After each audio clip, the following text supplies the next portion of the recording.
brought to you by Newsworks in cooperation with the City of Eau Claire. This program is simulcast on WRFP-LP 101.9 FM. Well, I think it is time, so I will call the meeting to order. This meeting is being broadcast live by Valley Media Works on Charter Channel 99.4, WRFP-LP 101.9 FM, and online at valleymediaworks.org. The Housing Opportunities Commission attempts to conduct its agenda in a relatively informal manner, with a constraint that we must deal with the issues before us in an orderly and businesslike fashion. We do request that everyone restrict your comments to the issues before us and be prudent in the use of time. We want to be sure that we have adequate time to review and discuss all items with equal diligence. So just a quick reminder for everybody to turn off or mute your phones. Anybody that is speaking that is not a member of the commission, to please introduce yourself with your name and your address. So we can move on to agenda item number 2, which is roll call, and I will go through the roll call. Beth Kroll here. Carrie Poser. Here. Karen Betzig Lundberg. Here. Jennifer Chappett. Here. Judy Mosley. Here. Cody Flipchak. I think Cody said he wasn't able to attend. Okay. Natasha Gomez. Here. Austin Gulbranson. Now he's here, but hang on a minute.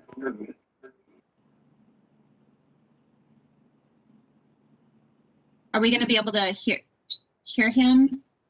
Hello? Oh, are you there, Awesome. Austin? Awesome. That worked. Hello. Yes. Yes, here. Okay. Okay, good. So Enrique is present. Scott Rogers Here. and Tina Tyson had mentioned she could not attend, and Councilmember Mahjong. Here. All right. So we do have a quorum.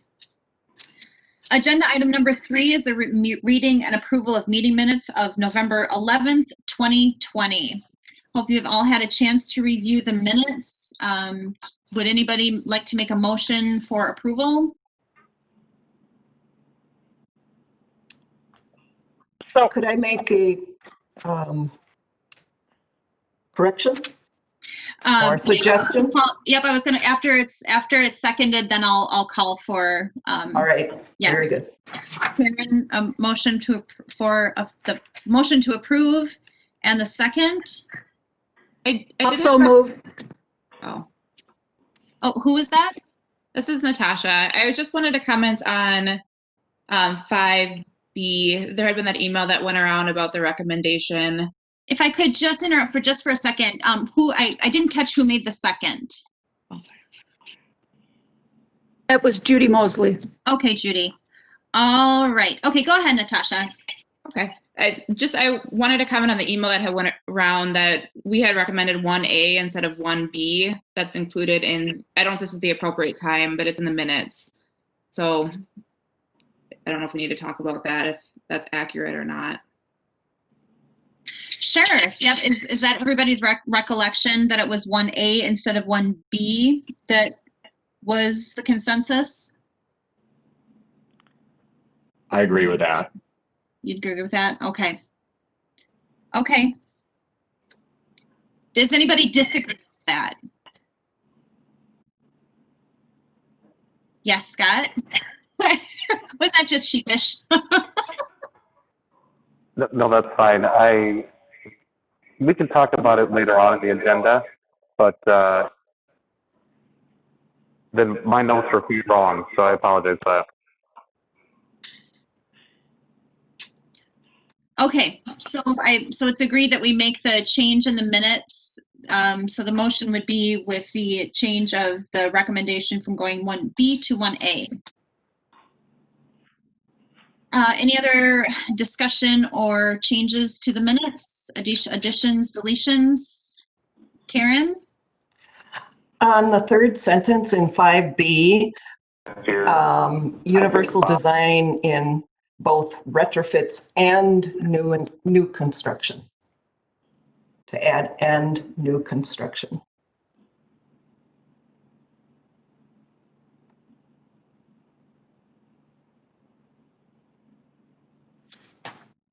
Okay. Any other additions, corrections, or deletions? All right, hearing none. All those in favor signify by saying aye. Aye. Aye. Aye. All those opposed, same sign. Motion carries. We'll move on to agenda item number 4, open public comment periods for items that do not appear on this agenda, noted as public hearings or public discussion. Are there any members of the public which would like to discuss a topic?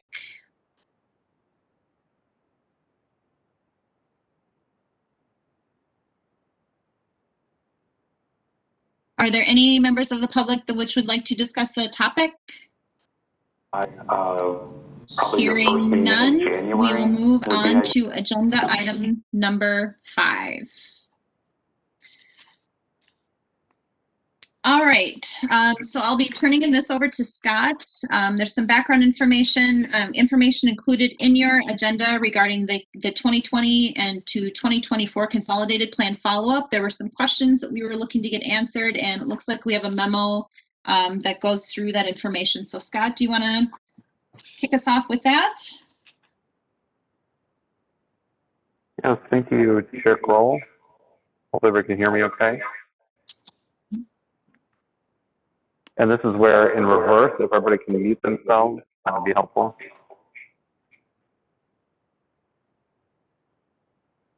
Thank you. All right, so there's a memo that's included in your packet that walks through some of the follow-up questions that you had for the 2020 to 2024 consolidated plan. And most of these were provided by Ms. Keith Johnson, who's on the line, if there are additional questions or follow-up on them. So I'll probably just leave it at that, and hopefully that answers the questions that came up last meeting.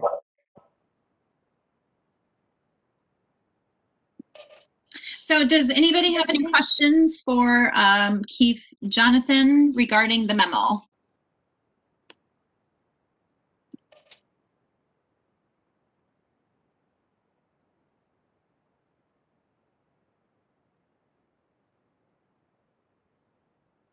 Great. All right. Well, thank you very much, Keith, for answering those questions for us. You're All welcome. right. Oh. All right. We'll move on to item B, Affordable Housing Fund Policy Recommendation. And then included in your packet was the recommendation, which I'm now maybe we should have just a little bit of a discussion as far as changing it from 1B to 1A. So Scott, do you want to go over your memo? Yes, if I may, Chair Kroll, right before that, we had listed comprehensive plan under item 5A. Yep, excuse me, yes. That was simply if anybody has any additional comments, recommendations, suggestions, if you get those to me in the next couple of weeks, then we can present this to the Plan Commission. We are going to have a work session with the Plan Commission next Monday. And we'll get some additional direction and feedback from them. But we anticipate an additional public forum of some sort and maybe kind of like final work session, probably sometime in January. So simply looking for some feedback. We've gotten plenty of feedback so far. Appreciate the input everybody's given so far. But if there's additional specific feedback, please get that to me and I can incorporate that in the materials that we provide, even if you have something before next Monday for that work session.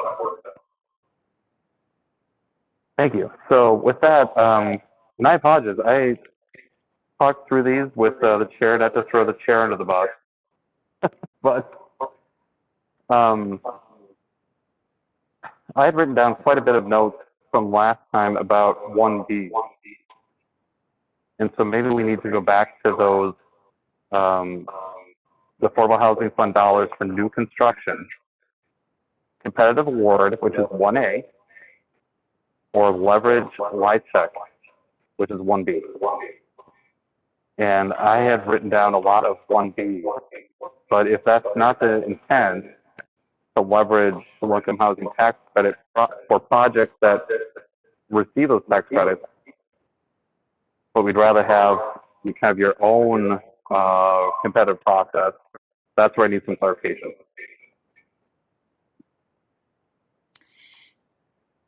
Yeah, so Go ahead. this is Carrie. Oh, I'm sorry.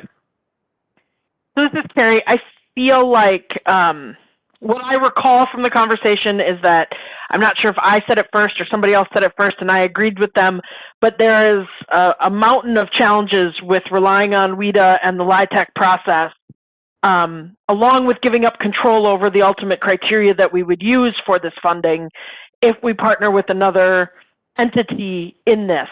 So I would prefer, and I believe I made some comment like, I know this is going to be more work on the staff end, but if to have more control over the ultimate decision making kind of seems like our purpose. Like that kind of seems like the thing that people asked us to do. So I feel like that's the direction I would prefer to go, which was my recollection of the meeting last month. This is Scott Rogers. If I could add to that too, I think I recall that as well. And you know, there aren't that many projects that get LIHTC funding, and so that really limits the use of that as well, because we sometimes go a whole year without one, if I recall.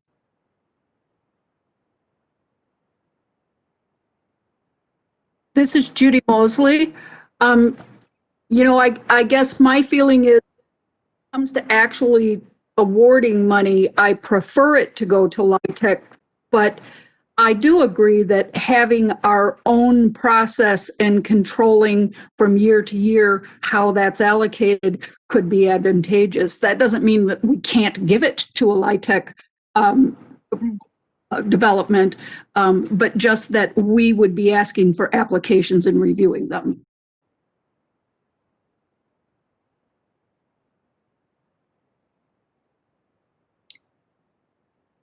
Okay, so it sounds like the consensus is then we drop the 1B and go to 1A, and then as Chairperson Mosley mentioned, or Commission Member Mosley mentioned, if there were to be a LIHTC project that could be, we could use that money to fund. So it still leaves that door open. So, okay, all right, so now we've got the groundwork kind of laid here that we're focused on 1A and 2A.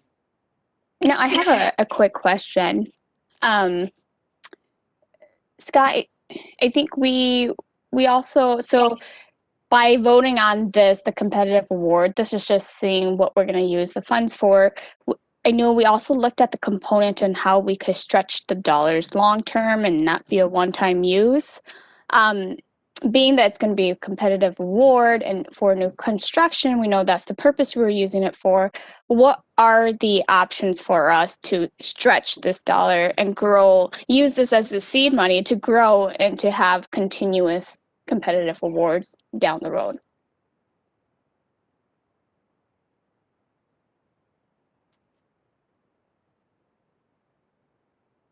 That is a great question for probably the city council answer. No,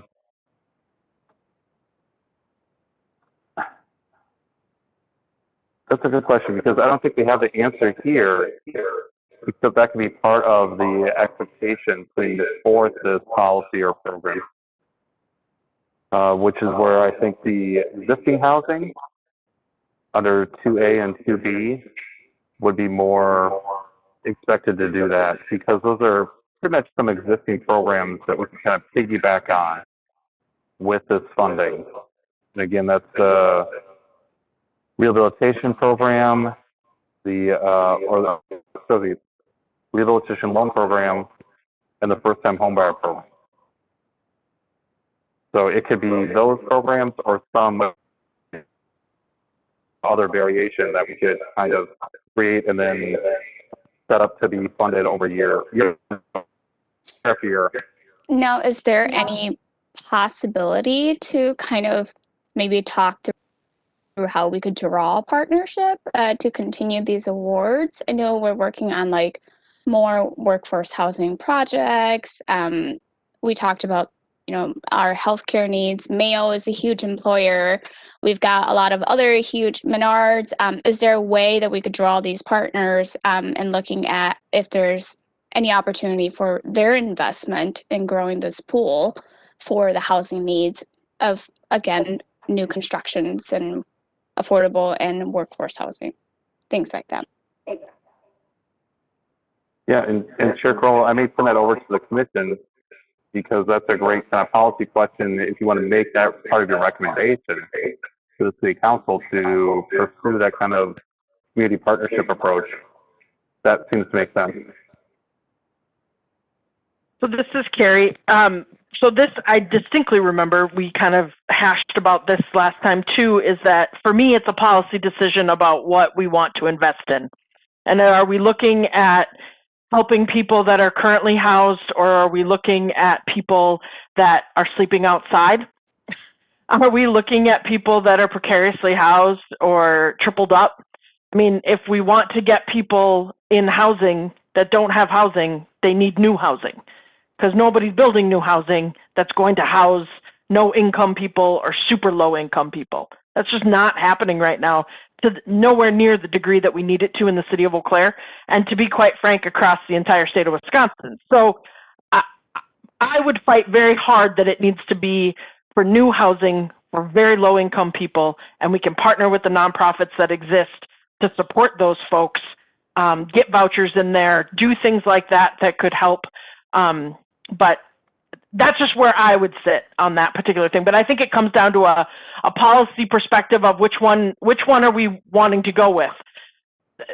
The new stuff for new or workforce housing or folks like that.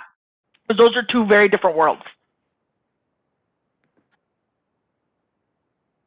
Chairperson Kroll, I have a question for Scott. Sure, go ahead. When the dollars that we're talking about were designated by City Council, the City Council chose to designate them to different pots. They set aside a certain amount for single-family housing and a certain amount for multifamily housing. And my understanding is the single-family housing pot has already been spent. And what we're talking about is what City Council designated for multifamily housing. So if we as a commission were to decide to use those funds for anything else, wouldn't we have to go back to City Council to get their agreement? That's a great question. There is a separate $200,000 set aside for a single-family housing project specifically for that. I mean, but not exclusively. The rest of the money isn't exclusively for multifamily because of that. That makes sense. So there's a specific piece of land and a project intended to be on it for $200,000, and then $500,000 for anything else.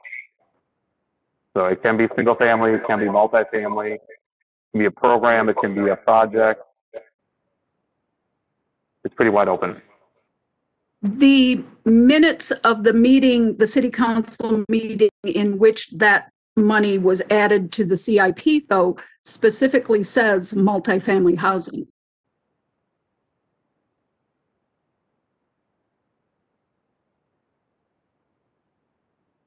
I'd be happy to look those up and get them to you. I was going to say, I'll try to work on that and search for that while you continue your discussion. So Carrie raised something maybe we could discuss as a group, whether what the need is or what the desire is as far as new construction versus rehab of existing properties. So Carrie kind of kicked off that discussion. Anybody else have thoughts on that? This is Natasha Gomez. I guess I'd like to see both. Is there any reason that we can't split it and do multiple projects, or are we trying to choose one or the other?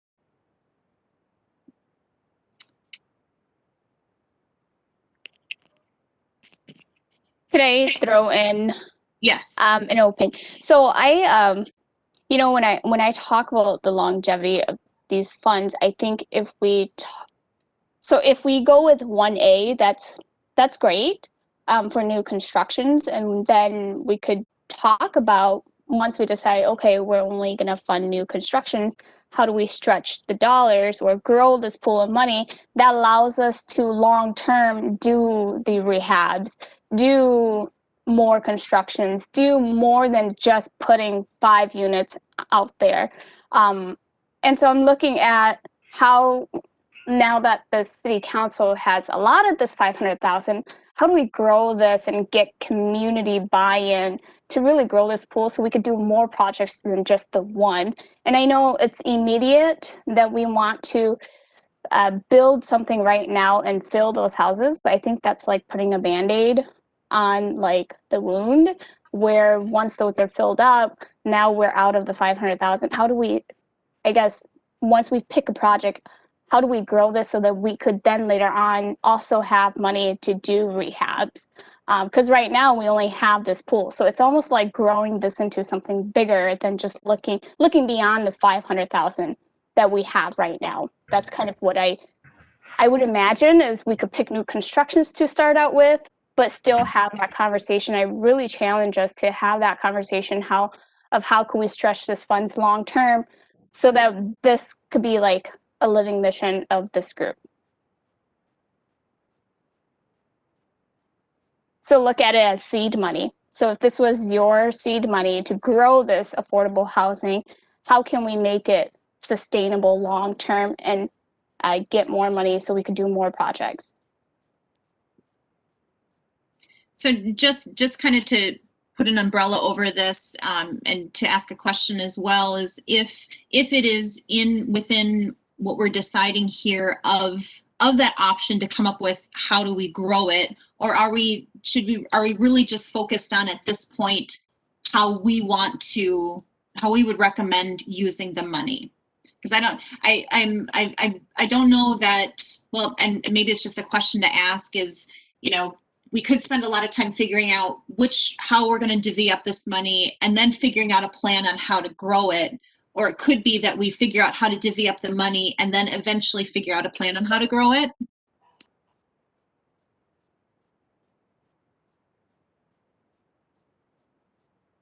You know, I guess kind of piggybacking off of what Chairperson Crowell was saying.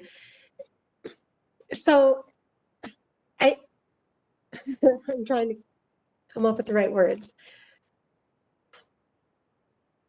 I love the community buy-in, and I 1000% would like to see that happen, especially with our bigger community partners, because honestly, it needs to happen, especially if we're going to even have a drop in the bucket of even touching, you know, our need here in Eau Claire. I don't know, you know, I feel like what's being asked of us again is to just, what is our plan for that 500,000?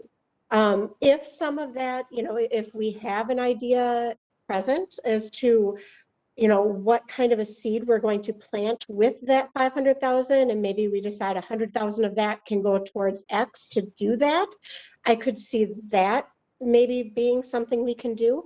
But if we don't have, you know, kind of even an idea, I do feel like, you know, Chairperson is right as far as, you know, we're looking at more of an immediate, we have this 500,000, what are we going to do with that? But our community conversation definitely needs to happen. And so, yeah, I would definitely support what Commission Member Poser was saying too. You know, the need that we have in Eau Claire, what we currently have doesn't touch our need. And that's very obvious across the board in any program you talk to.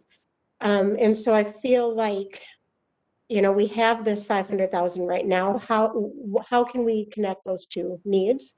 But also keeping in mind that community partnership needs to happen as well. Chairman Kroll, if I could make a comment too, you know, another way to look at this would be this is the first time the City Council has devoted funds for this purpose, but our capital improvement project has lots of other things that the city knows that it needs to do for the benefit of our community and its long-term health. And if we find the use of these funds are very effective and we actually can move the needle in terms of increasing supply, having more affordable housing, then that becomes a good investment that when the next capital improvement plan comes up, it's worth adding more money to it. Although I also would agree if there's ways to preserve the capital and continue to make it work, that's worth considering. The primary effort's going to be to make sure this is well spent and everybody agrees that it was worth the investment by the city, and that would perhaps open up to be a continuing item in the capital projects in future years too. This is Natasha Gomez. I think that there's ways to, and this might be opening up a different can of worms, to make the money stretch. You know, if we're doing 2A and rehabbing places, having landlords pay a percentage or having whoever's using it pay part of it, I think there are ways to use the dollars that we're spending more effectively and to stretch them a little bit longer within these guidelines that we're giving. So I'd like to maybe pose a question to the group then. I think maybe the first question would be, do we want to pick either 1A or 2A, or do we want to, as a group, decide we want to do a combination of both? Because maybe once we decide that, then we can start getting into a little bit more detail about how those, both of them or one of them would look. Go ahead, Karen. Thank you. This is Karen Betzig-Lundberg. The advantage to the new construction is that we could build smarter in terms of universal design, in terms of putting in some elements that would fit the needs of some of our most difficult people to place in housing, in affordable housing as well. That's the advantage. Rehab of existing housing, of course, is important as well. It's just not as adaptable. I have a question for Mr. Allen. Scott, do you know if if the businesses or large employers is currently paying a fee into, like, if there's a possibility of having them pay a fee into, like, the affordable housing pool, almost like a tax pool for not in the effort? No, they're not. It's certainly something to consider. Not sure what that would look like, or if that's even permissible. Just a thought. Something that could be considered with, like, you know, a TIF district, a TIF plan, TIF project. That's a possibility, but not just kind of community-wide.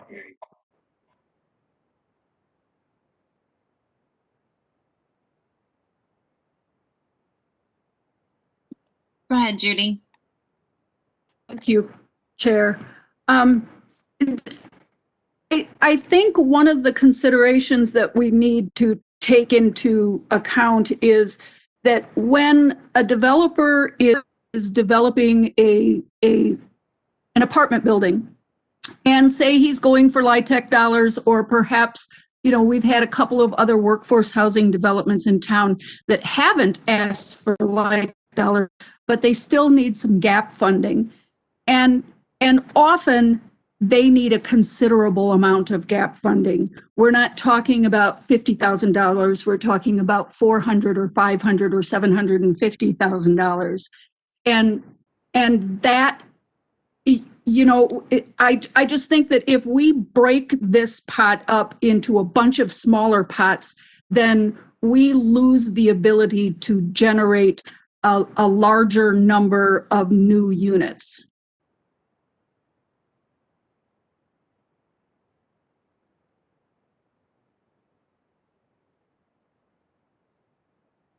This is Carrie Poser. I certainly agree that it's not a substantial amount of money. I mean, it is a lot of money, but it isn't. If we break it further, I am also worried that we're not going to be able to do any bang with the buck.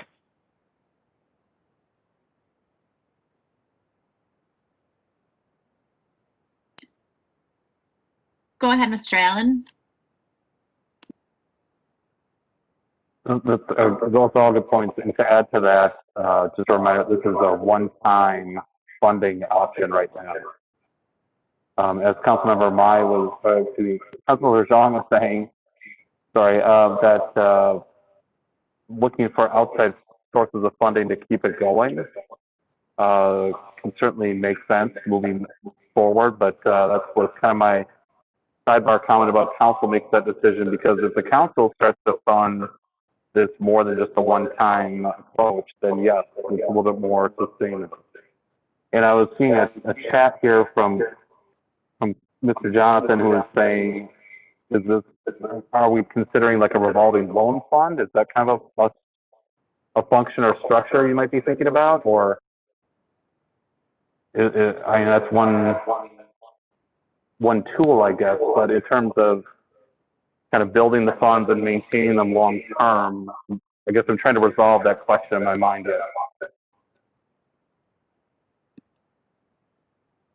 Thank you for that. I like the idea of the revolving loan fund, and so that could be something we talk about, but I think before we get into the details, I'm hoping that we can come to a consensus whether we're going to break it up or if we're going to keep it into one pod. So Natasha, not to put you on the spot, but you had brought up the idea of potentially splitting these up. So just wanted to see if you had any further thoughts on it. Yeah, so I guess I could be swayed either way. I have some concerns with new construction in terms of if we are putting funding towards a new construction and what the eligibility looks like, how do we know that people who need it are going into those units? If they're just, less expensive units, there's no, unless we put some sort of, criteria in there, what's not to say that then just take the most qualified person looking for a cheaper apartment. So I guess I have some worries about how that new construction translates into actually housing the people who most need it and how that's enforced and what that looks like. So I guess that doesn't address the thing about it being split, but I could be convinced, I think, to do new construction, which is the way that it seems like it's going. But I mean, I guess to me, $250,000 per project seems like a lot of money, especially if we find a way to make it stretch. But when you're building new construction, especially the prices things are right now, it's not. So I really could go either way. Okay, thank you for that, Natasha. And it's a great question that she brings up as far as the people that would be able to access these units. Does anybody have any input on that? This is Scott Rogers. I just have sort of another question that occurred to me. So I was looking at this question between existing housing and new construction. And what if you have a situation where it's an adaptive reuse, like we find a school building or something that was used for something else and is not utilized well, but it could be turned into housing, and that turns out to be a cost-effective way, maybe because there's other kinds of credits that can be applied to add units. Would that fit this program the way we've described it here? Would that be considered new construction just because it's a project that creates new housing?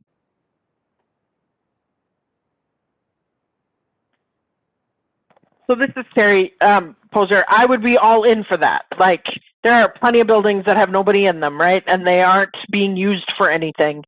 But to go back to the comment about could they just put anybody in, I guess I would hope that part of picking 1A is that we get to set the criteria. I would want to include criteria about who then is eligible to be in the units as well.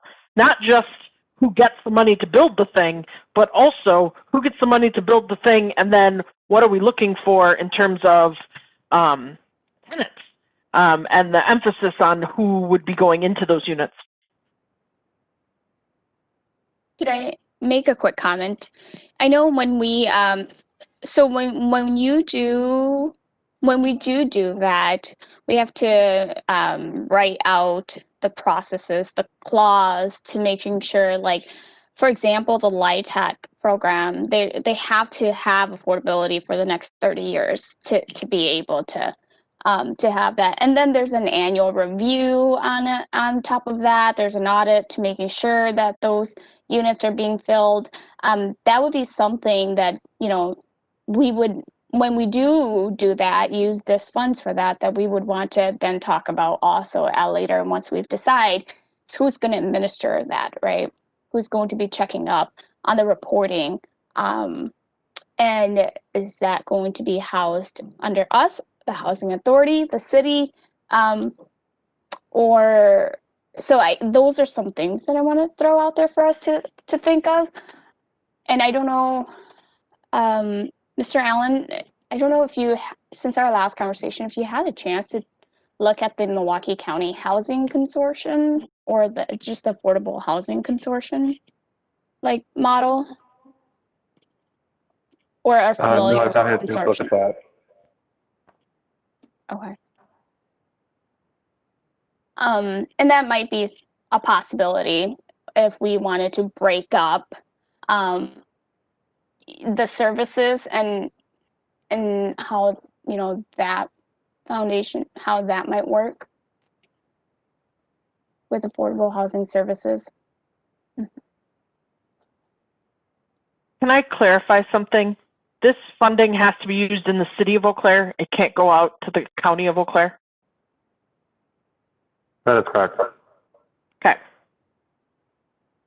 And maybe I'm oversimplifying this, but do we have to break it up, or could we just leave it more broad as far as, you know, these funds are going towards competitive awards for new construction and rehabilitating existing housing? Do we have to break it up, or can we put it into one pool? Or could we tweak what you just said, and instead of saying into existing housing, and use fancy words to say taking something that isn't housing and making it housing?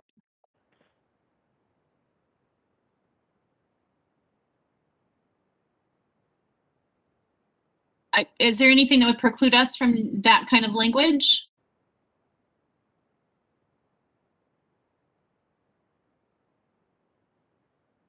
Is everybody feeling like that's where we want to go with it? Does anybody not feel like they want to go this way with it? I guess to Mr. Allen, since are these our only 4 options? Like we have to pick one or the other? Like,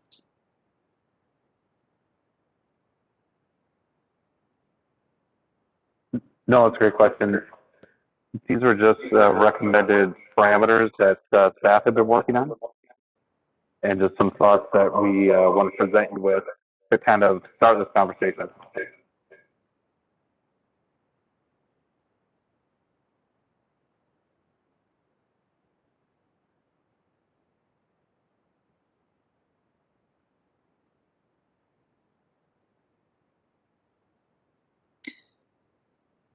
Okay. So you could get a motion, though, to approve the use of 1A using the language that Jenny said with the tweak at the end. Or Commissioner Chaput, sorry. Right? Yeah, that sounds fair. Okay, that's what I just did. Okay, all right.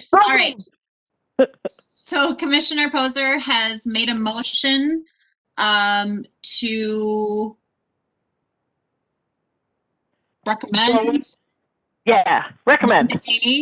1A, that the funds be used for 1A with the additional clarification that wording included to include substantial rehabilitation to an existing structure. Sure. This is Judy. I will second. All right, so we've got a motion and a second. Is there any further discussion?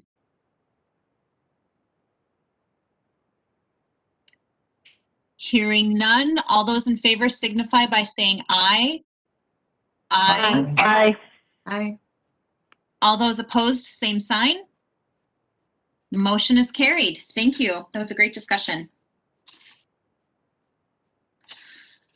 Okay. Now we are we'll move on to item 5C. We were very lucky that Commissioner Mosley had put together this great 2020 to 2021 work plan for our commission. hopefully you've had a chance to review this. And then I guess I would either turn it over to Mr. Allen or to Commissioner Mosley to talk about the document. Thank you, Chair Kroll. With regard to your last item, just briefly, I will structure that and send it out before your next meeting so you can respond to me and make sure I got it right. Yes, sure, that sounds good. And then also, you know, that means next will be, you need to work on all those criteria. So consider that for this next item, which is your work plan. So with that, I may turn it over to Commissioner Mosley to share what she's put together so far.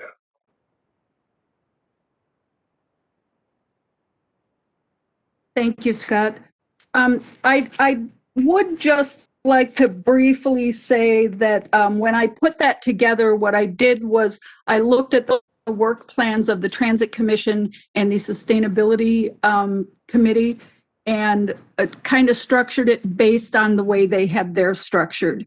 And so that's the format that it uses, simply, you know, to try to keep things similar across different commissions. And I have to say, I think that this is probably just the bare minimum. I went through our bylaws and our initial documents and just kind of went down the line and created a line for each one of those things. But I certainly think that there's a lot of tweaking that needs to happen and a lot of input needs to be gotten. Thank you so much for putting this together. We really, really appreciate it. It gives us a nice jumping off start point to have further discussion. So, all right, would anybody like to start off our discussion regarding our work plan?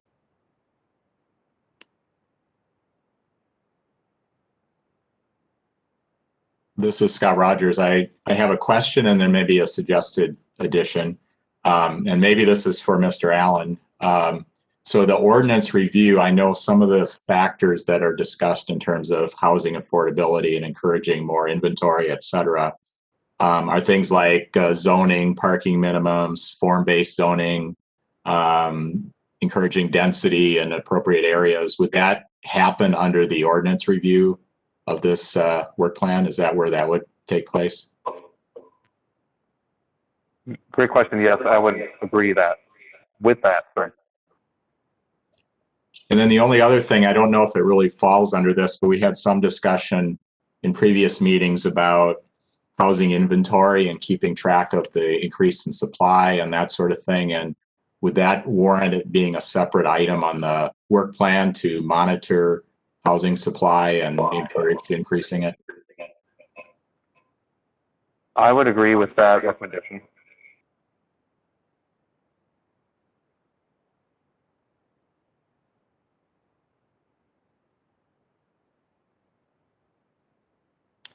I have a question. Go ahead. Thank you, Chairperson. Where does this address the criteria that we were kind of thinking about? Or is that something separate from this? As far as applicants?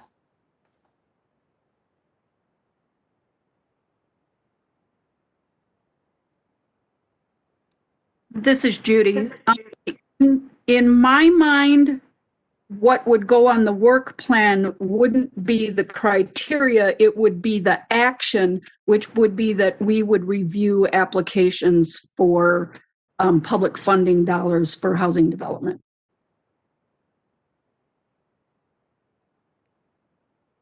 If I may, I would agree with that.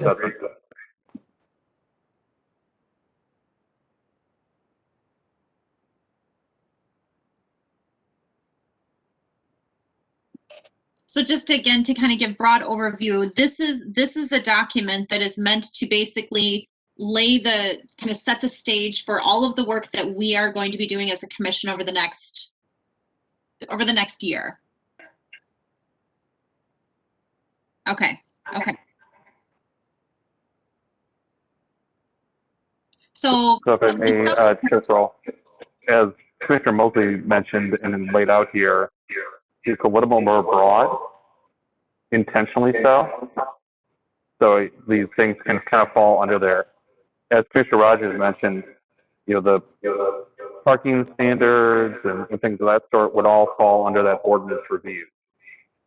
So if you decided you wanted to really tackle one of those parts of the code, like the zoning code, that would fit here. But so it doesn't mean you have to do all of the ordinance review, which is why I appreciate the target date. Where it says ongoing. But if there's specific projects or a certain policy you do want to call out here, that would make sense to put that up front.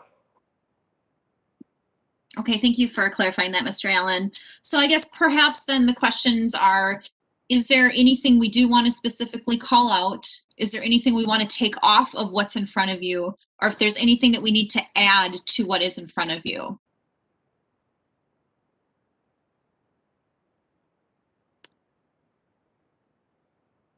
This is Scott again. I would recommend adding the monitoring housing inventory or something along those lines as an item. I think it doesn't necessarily fit on the rest of these, but it's a factor that it influences affordability and us moving towards our goals.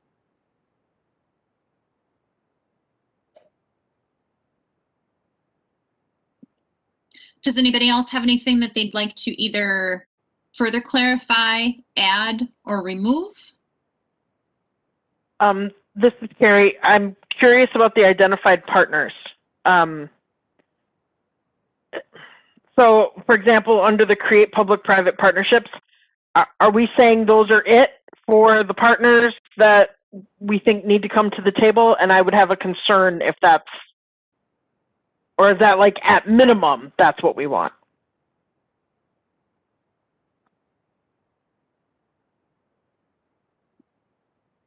Oh, Commissioner Mosley, you are muted. There you go. Oh, I'm sorry. There we go. There you go. You will notice that often I don't have anything in that column because I needed help with identifying who those partners would be. So I am very open to suggestions on how that should look.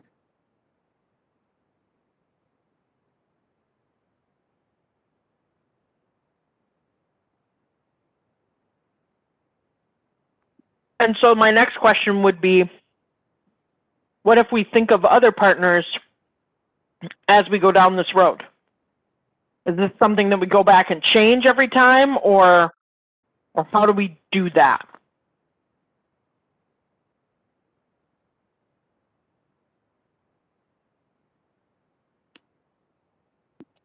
I don't know the answer to that. I don't know if it's, and maybe we need some clarification if this is a working document, if some of this is, so we can add and change as we go along.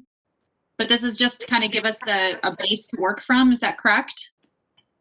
And I believe that's how the other commissions handle it, that this is their overarching goals for the year. It's not a rigid document that has exact parameters.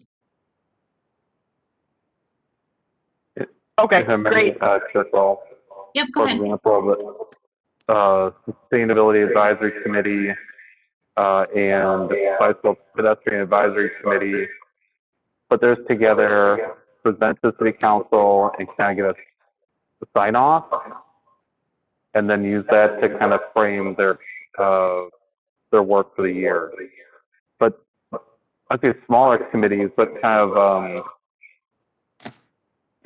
ones that are more kind of ad hoc committees, they might have a work plan that just gets a sign off from the city manager. So in this case, I would anticipate this to be presented to the City Council whenever you're ready to kind of pass it up to them. So there's a little formality to it, I guess, but it doesn't mean if something new comes along in June, you can't do it. Or if something needs to get pushed off to a future year, it just tries to set the stage for the next 12 months and acknowledge that publicly to the city council and the community.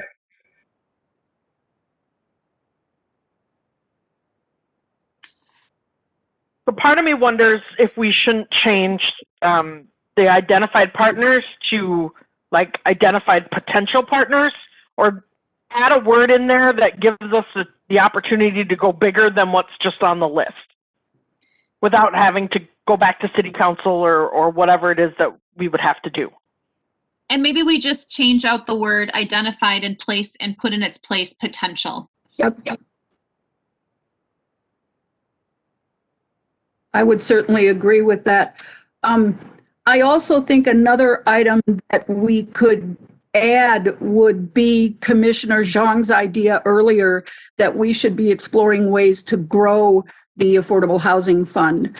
And I think it could be just as broad as that, you know, develop ways to grow the Affordable Housing Fund, and that would be an ongoing process.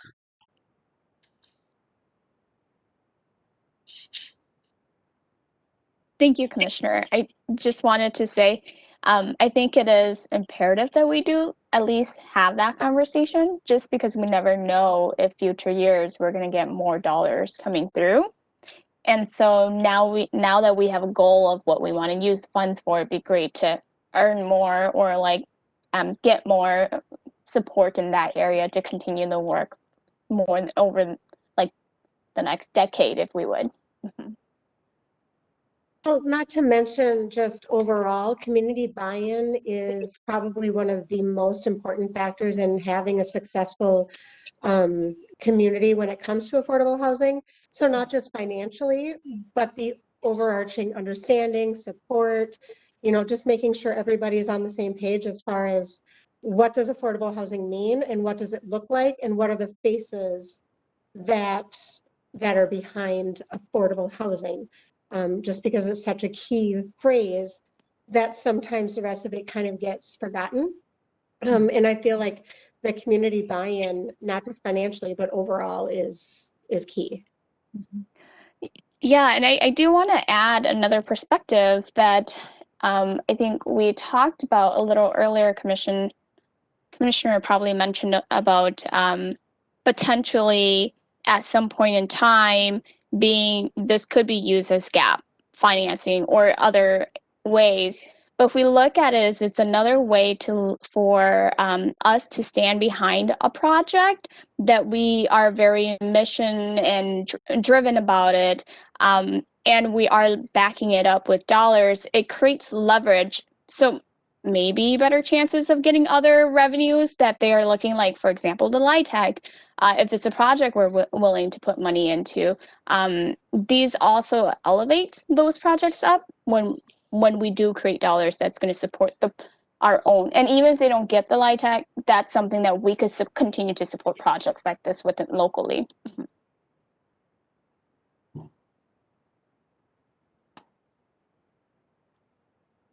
Good. All right, great discussion.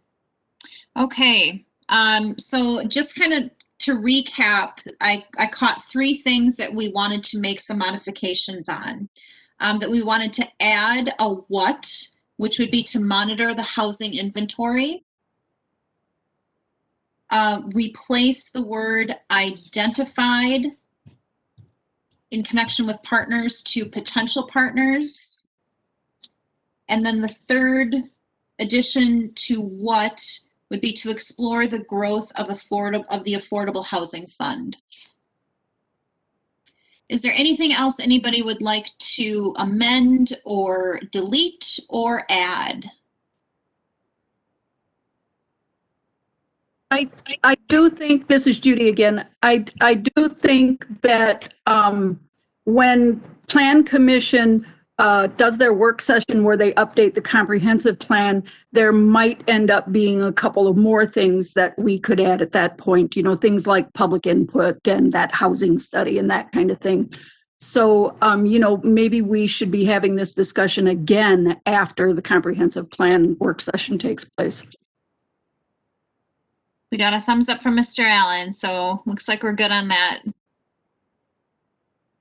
Yeah, I may say, Chair Crowell, that your next meeting would be a good opportunity to codify this and adopt it more formally, which would be after that work session. Oh, great. Okay. All right. Okay. So I think then, just want to check the time. Does anybody else have anything they also want to add to this, or are we ready to move on? Mr. Allen? So sorry, since staff will be a bit of the keeper of this document too, wondering about the point person column, if that's something to kind of evolve, or if that's something you want to consider, reconsider?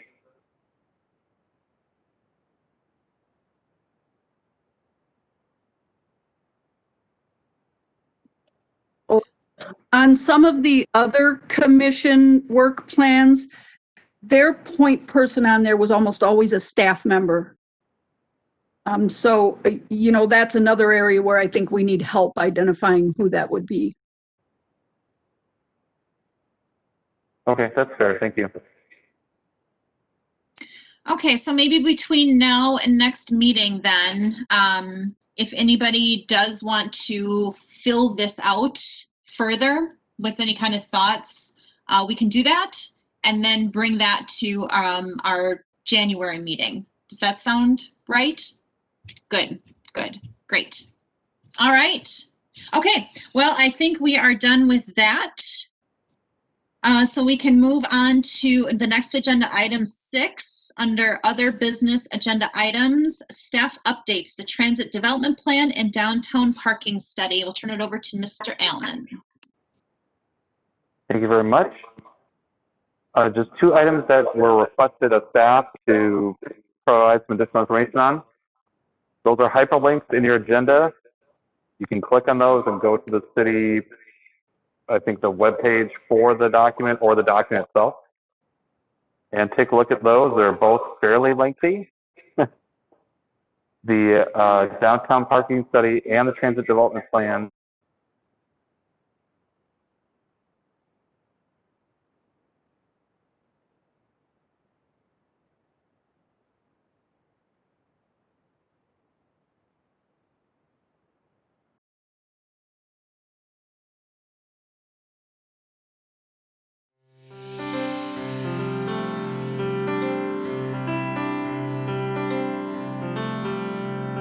This program was brought to you by a cooperation between Newsworks and the City of Eau Claire.